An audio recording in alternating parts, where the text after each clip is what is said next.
The Hobbit by JRR Tolkien. Read by Daniel Downey. Chapter 2. Roast Mutton. Up jumped Bilbo, and putting on his dressing gown, went into the dining room. There he saw nobody, but all the signs of a large and hurried breakfast. There was a fearful mess in the room, and piles of unwashed crocks in the kitchen. Nearly every pot and pan he possessed seemed to have been used. The washing up was so dismally real that Bilbo was forced to believe the party of the night before had not actually been part of bad dreams, as he had rather hoped. Indeed, he was really relieved, after all, to think that they had all gone without him, and without bothering to wake him up, but never with a thank you, he thought. And yet, in a way, he could not help feeling just a trifle disappointed. The feeling surprised him. "Oh, don't be a fool, Bilbo Baggins," he said to himself, "thinking of dragons and all the outlandish nonsense at your age." So he put on an apron, lit fires, boiled water, and washed up. Then he had a nice little breakfast in the kitchen before turning out the dining room. By the time the sun was shining and the front door was open, letting in a warm spring breeze, Bilbo began to whistle loudly and to forget about the night before. In fact, he was just sitting down to a nice little second breakfast in the dining room by the open window when in walked Gandalf. "My dear fellow," said he, "whenever are you going to come? What about an early start, and here you are having breakfast, or whatever you call it, at 10:30. They left you a message, 'cause they couldn't wait." What message?" said poor Mr. Baggins, all in a fluster. "Great elephants," said Gandalf. "You're not at yourself this morning. You're not yourself at all. You haven't even dusted the mantelpiece, have you?" Well, what's that got to do with it? I had enough to do with washing up for 14... "If you just dusted the mantelpiece, you would have found this under the clock," said Gandalf, handing Bilbo a note, written, of course, on his own notepaper. And this is what he read. "Thorin and Company, to Burglar Bilbo, greeting. For your hospitality, our sincerest thanks, and for your offer of professional assistance, our grateful acceptance. Terms, cash on delivery up to and not exceeding 1/14 of total profits, if any. All travelling expenses guaranteed in any event. Funeral expenses to be defrayed by us or to our representatives, if occasion arises, and the matter is not otherwise arranged for. Thinking it unnecessary to disturb your esteemed repose, we proceeded in advance to make requisite preparations, and shall await your respected person at the Green Dragon Inn, Bywater, at 11 a.m. sharp, trusting that you will be punctual. We have the honour and remain yours deeply, Thorin and Company." "Well, that leaves you just 10 minutes. You'll have to run," said Gandalf. But no time for it. But no time for that either. Off you go." To the end of his days, Bilbo could not remember how he found himself outside without a hat, a walking stick, or any money, or anything that he usually took when he went off, leaving his second breakfast half finished and quite unwashed up, pushing his keys into Gandalf's hands and running as fast as his furry feet could carry him down the lane, past the great mill, across the water, and then on for a mile or more. Very puffed he was when he got to Bywater, just at the stroke of 11, and found he had come without a pocket handkerchief. "Bravo!" said Balin, who was standing at the inn door looking out for him. Just then the others came round the corner of the road from the village. They were on ponies, and each pony was slung around with all kinds of baggages, packages, parcels, and paraphernalia.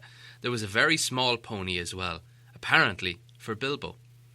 I'm awfully sorry," said Bilbo, "but I've come without my hat. I've left my pocket handkerchief behind. I haven't got any money. I didn't even get your note until 10:45, to be precise." "Don't be precise," said Dwalin, "and don't worry. You'll have to manage your pocket handkerchiefs and a good many other things before you get to the journey's end. And as for a hat, well, let me see. I have a spare hood and a cloak in my luggage. Yeah, hold on. That's how they came to start. Jogging off from the inn one fine morning just before May on laden ponies, and Bilbo, wearing a dark green hood, a little weather-stained, and a dark green cloak borrowed from Dwalin. They were both too large for him, and he looked rather comic. What his father Bungo would have thought of him, I daren't say. His only comfort was that he could never have been mistaken for a dwarf, as he had no beard. They had not been riding very long when up came Gandalf on a splendid white horse. He had brought a lot of pocket handkerchiefs along, and Bilbo's pipe and tobacco. So after that, the party went along very merrily, and they told stories or sang songs as they rode forward all day, except of course when they stopped for meals. These didn't come quite as often as Bilbo would have liked, but still he began to feel that adventures weren't so bad after all. At first, they passed through the Hobbit lands, a wide, respectable country inhabited by decent folk with good roads, an inn or two, and now and then a dwarf or farmer ambling by on business. Then they came to lands where people spoke strangely and sang songs Bilbo had never heard before. Now they had gone on far into the lone lands, where there were no people left, no inns, and the roads grew steadily worse. Not far ahead were dreary hills rising higher and higher, dark and ominous with trees. On some of them were old castles with an evil look, as if they had been built by wicked people. Everything seemed gloomy, for the weather that day had taken a nasty turn. Mostly it had been as good as May can be even in merry tales, but now it was cold and wet. In the lone lands they had been obliged to camp when they could, but at least they had been dry. To think it'll soon be June, grumbled Bilbo, as he splashed along behind the others in a very muddy track. It was after tea time. It was pouring with rain, and had been all day. His hood was dripping into his eyes, his cloak was full of water, the pony was tired and stumbled on stones, and the others were too grumpy to talk. And I'm sure the rain has got into the dry clothes and the food bags, thought Bilbo. Bother burgling and everything to do with it. I wish I was at home, in my nice hole by the fire with a kettle just beginning to sing. It was not the last time that he wished that. Still, the dwarfs jogged on, never turning round or taking any notice of the hobbit. Somewhere behind the grey clouds the sun must have gone down, for it began to get dark as they went down into a deep valley with a river at the bottom. Wind got up, and the willows along its banks bent and sighed. Fortunately, the road went over an ancient stone bridge, for the river, swollen with the rains, came rushing down from the hills and mountains in the north. It was nearly night when they had crossed over. The wind broke up the grey clouds, and a wandering moon appeared over the hills between the flying rags. Then they stopped, and Thorin muttered something about supper. And where should we get a dry patch to sleep on? Not until then did they notice Gandalf was missing. So far he had come all the way with them, never saying if he was in the adventure or merely keeping them company for a while. He had eaten most, talked most, and laughed most, but now he just simply wasn't there at all. Just when a wizard would have been useful too, groaned Nori and Dori, who shared the hobbits' views on regular meals plenty and often. They decided in the end they would have to camp where they were. They moved to a clump of trees and thought it was drier under them. The wind shook the rain off the leaves, and the drip was most annoying. Also, the mischief seemed to have got into the fire. Dwarfs, you see, can make a fire of almost anything, anywhere, wind or no wind, but they could not do it that night, not even Owen and Glóin, who were especially good at it. Then one of the ponies took a sudden fright at nothing and bolted. He got into the river before they could catch him, and before they could get him out again, Filly and Killy were nearly drowned, and all the baggage that he carried was washed away with him. Of course, it was mostly food, and there was mighty little left for supper, and still less for breakfast. There they all sat glum and wet and muttering, while Owen and Glóin went on trying to light the fire and quarrelling about it. Bilbo was sadly reflecting that adventures are not all pony rides in May sunshine, when Balin, who was always their lookout man, said, "There's a light over there." There was. A hill some way off. There was a light, off in the trees, pretty thick in parts. Out in the dark mass of the trees they could now see a shining, a reddish, comfortable-looking shining, as it might be fire or torches twinkling. When they had looked out for some while, they fell to arguing. Some said no, some said yes, some said they could but go and see, and anything was better than little supper, less breakfast, and wet clothes all night. Others said, "These parts are none too well known, and are too near the mountains. Travellers seldom come this way now. The old maps are no use. Things have changed for the worse, and the road's unguarded. They've seldom even heard of the king around here, and less inquisitive you are about as you go along, the less trouble you're likely to find." But then some said, "After all, there are 14 of us." Others said, "Where has Gandalf got to?" This remark was repeated by everybody. Then the rain began to pour down, worse than ever, and Owen and Glóin began to fight. That settled it. "After all, we've got a burglar with us," they said. And so they made off, leading their ponies, with all due and proper caution, in the direction of the light. They came to the hill, and were soon up in the wood.